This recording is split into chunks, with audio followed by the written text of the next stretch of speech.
Bonsoir les amis, j'espère que vous allez bien.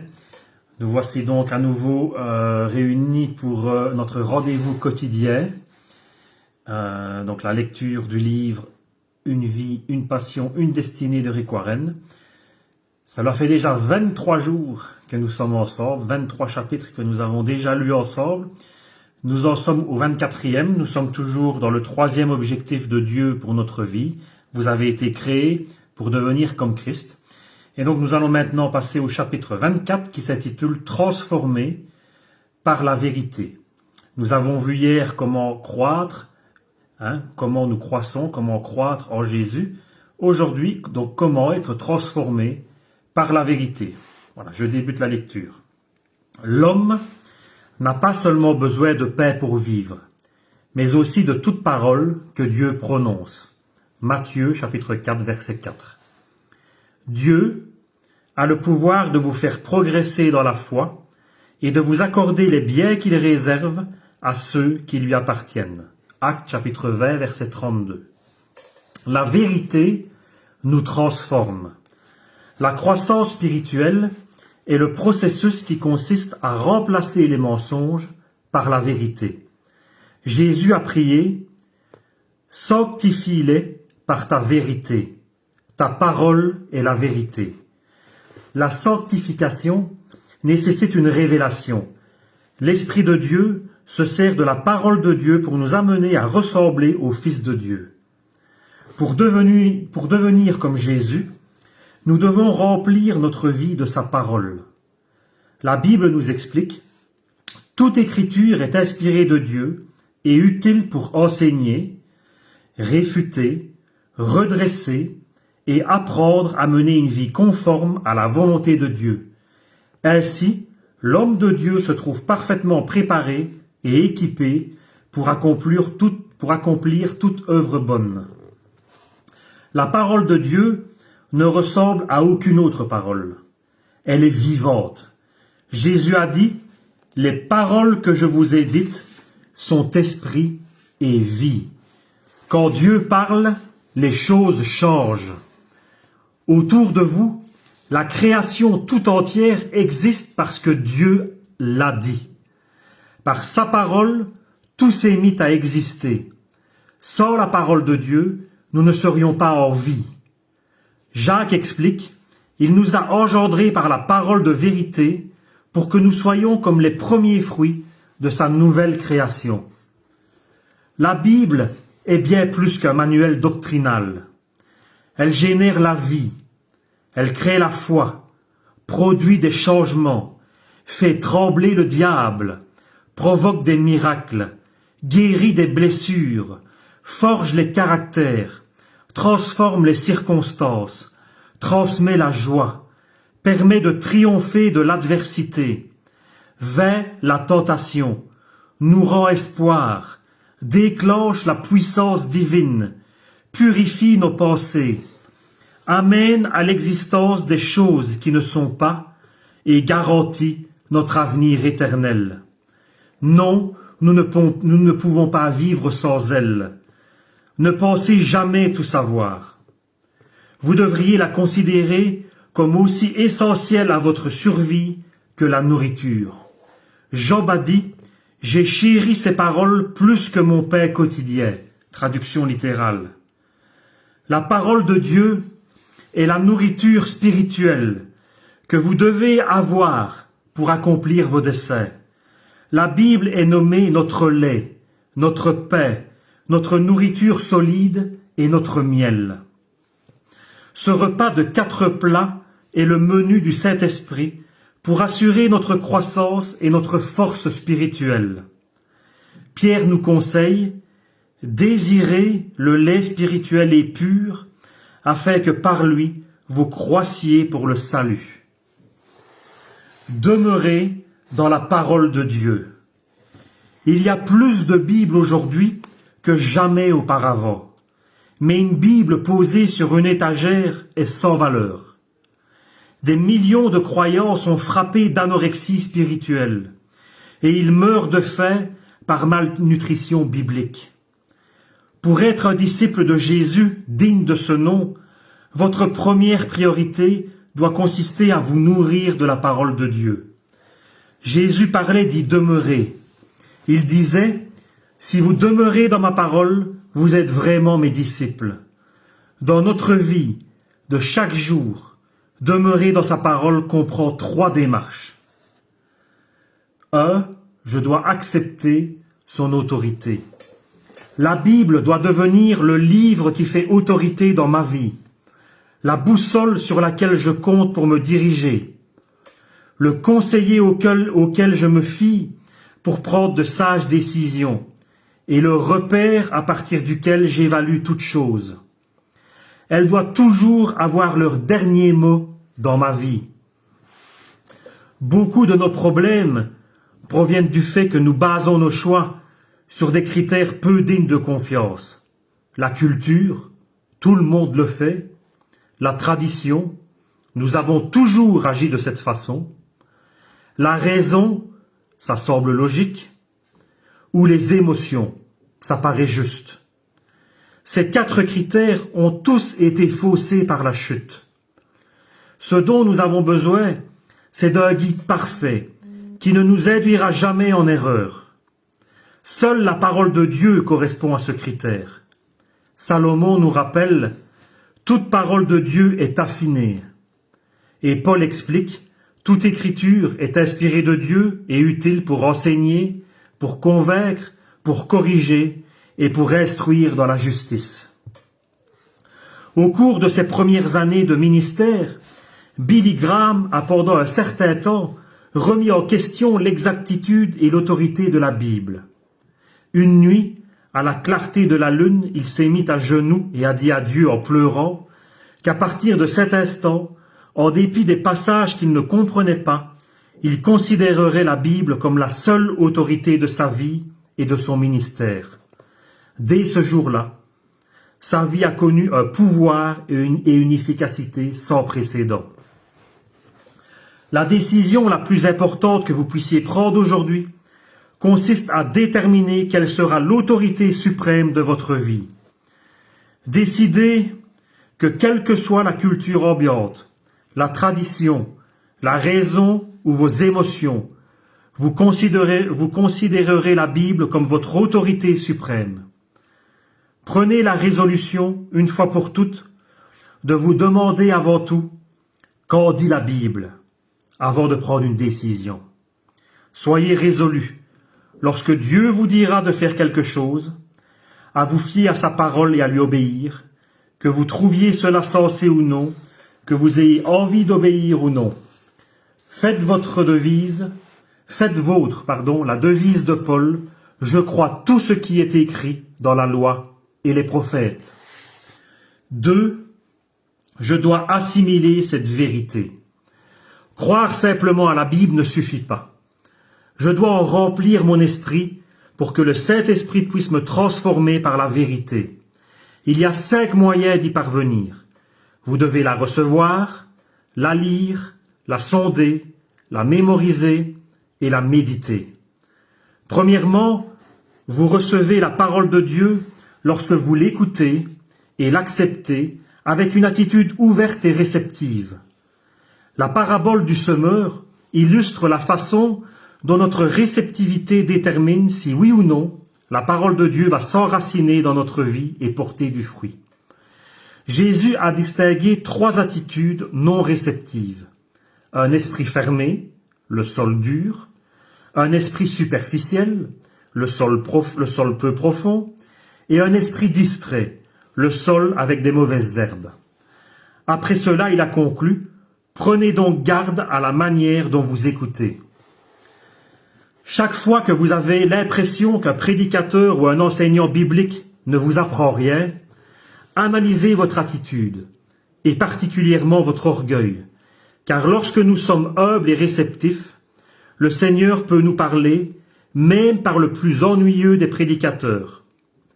Jacques nous prévient, accueillez avec humilité la parole que Dieu plante dans votre cœur, car elle a le pouvoir de vous sauver. Deuxièmement, pendant la majeure partie des 2000 ans qu'a duré l'histoire de l'Église, Seuls les prêtres ont pu lire la Bible. Mais actuellement, nous sommes des milliards à y avoir accès. Malgré cela, de nombreux chrétiens lisent plus régulièrement leur journal quotidien que la parole de Dieu. Il n'est pas étonnant que nous ne croissions pas. Nous regardons la télévision pendant 3 heures et la Bible pendant 3 minutes. Dans ces conditions, comment pourrions-nous nous développer? Beaucoup de ceux qui prétendent croire à toute la Bible ne l'ont jamais lue d'un bout à l'autre. Or, si vous lisez les Écritures un quart d'heure par jour, vous l'aurez lu entièrement à la fin de l'année. Si vous renoncez à une demi-heure de télévision chaque jour au profit de la lecture de la Bible, vous l'aurez entièrement lu 2 fois à la fin de l'année. La lecture quotidienne de la Bible vous permettra de rester en contact avec la voix de Dieu. C'est pour cela que le Seigneur a prescrit aux rois d'Israël de garder en permanence un exemplaire de sa parole avec eux. Il l'aura auprès de lui et il y lira tous les jours de sa vie. Mais ne vous contentez pas de l'avoir auprès de vous. Lisez-la régulièrement. Pour cela, il est bon d'avoir un plan de lecture biblique qui vous évitera d'ouvrir la Bible au hasard et de sauter certaines parties. Troisièmement, sonder ou étudier la Bible vous permettra également de demeurer en elle. La différence entre la simple lecture de la Bible et son étude, c'est que cette dernière inclut 2 activités supplémentaires. Vous posez des questions sur le texte et notez vos découvertes. Si vous n'avez pas écrit vos réflexions sur une feuille ou sur votre ordinateur, vous n'avez pas vraiment étudié la Bible.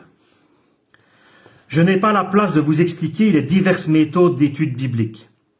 Il existe des livres utiles à ce sujet, dont un que j'ai écrit il y a plus de 25 ans.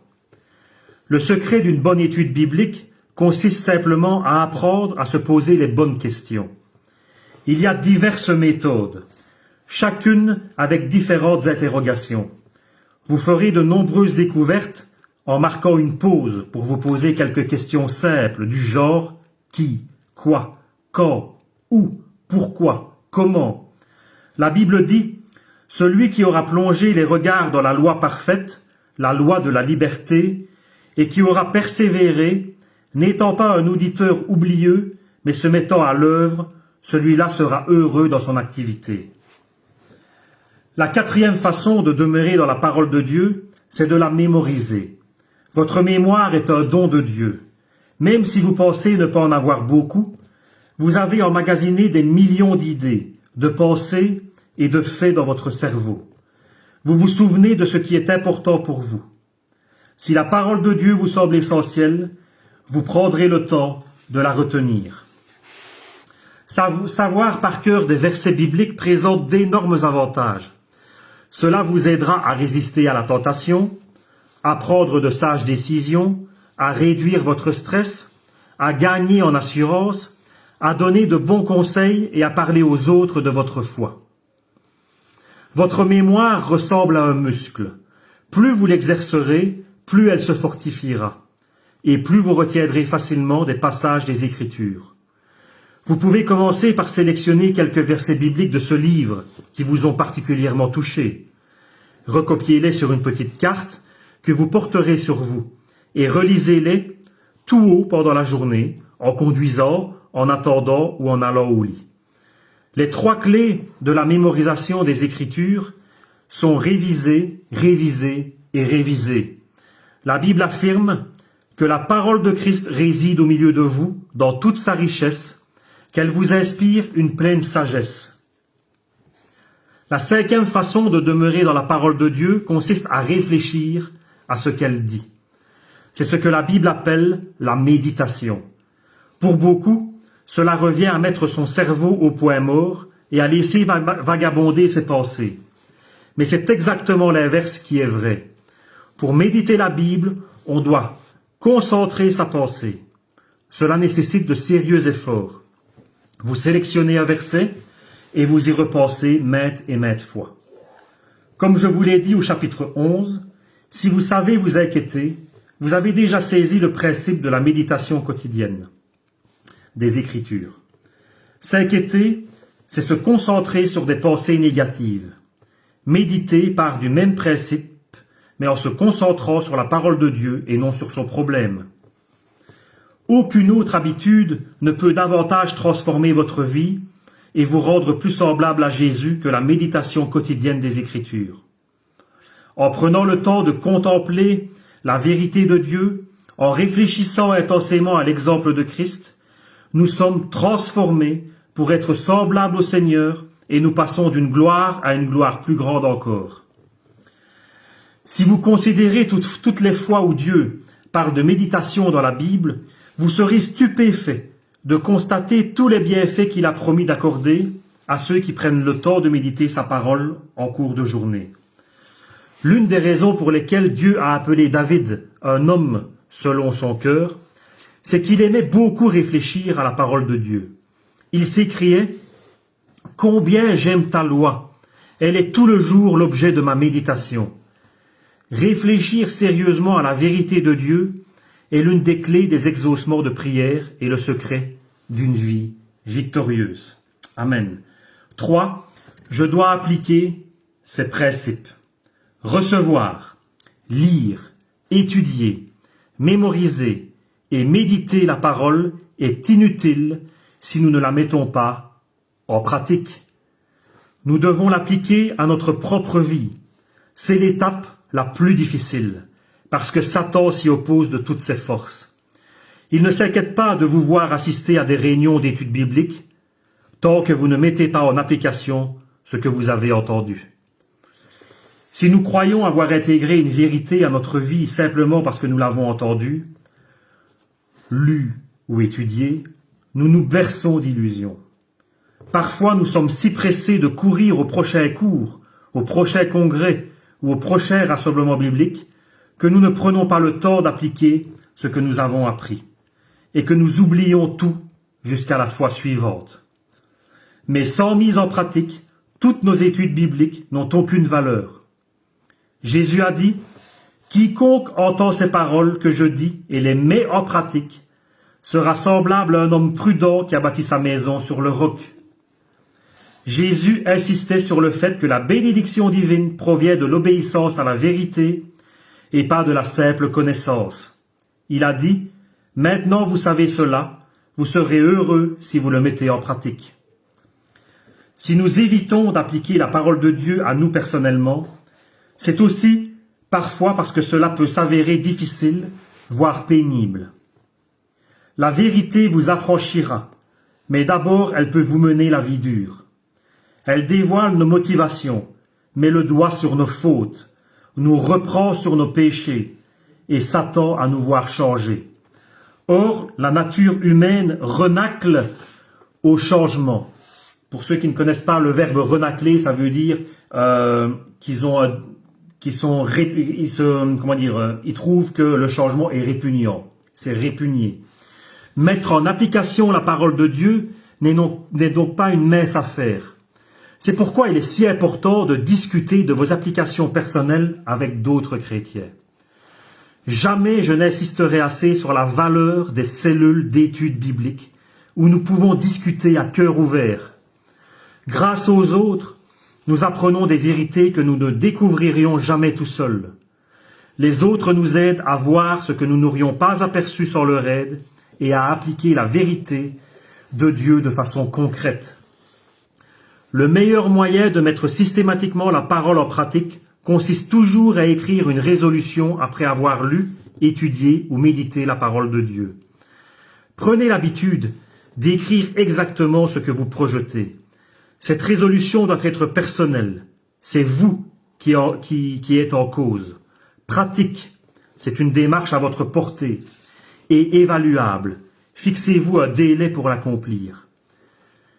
Chacune concernera soit votre relation avec Dieu, soit celle avec les autres, soit votre caractère. Avant de passer au chapitre suivant, prenez le temps de réfléchir à cette question. Qu'est-ce que Dieu vous a déjà dit dans sa parole que vous n'avez pas encore commencé à réaliser? Ensuite, écrivez quelques façons d'agir comme vous savez devoir le faire. Vous pouvez en parler à un ami qui vous demandera des comptes à ce sujet. Comme l'a dit D.L. Moody, la Bible ne nous a pas été donnée pour accroître nos connaissances, mais pour changer notre vie. Amen. Amen. Voici donc la fin du chapitre 24. L'idée à méditer aujourd'hui est celle-ci. La vérité me transforme. Le verset à apprendre. Si vous demeurez dans ma parole, vous êtes vraiment mes disciples.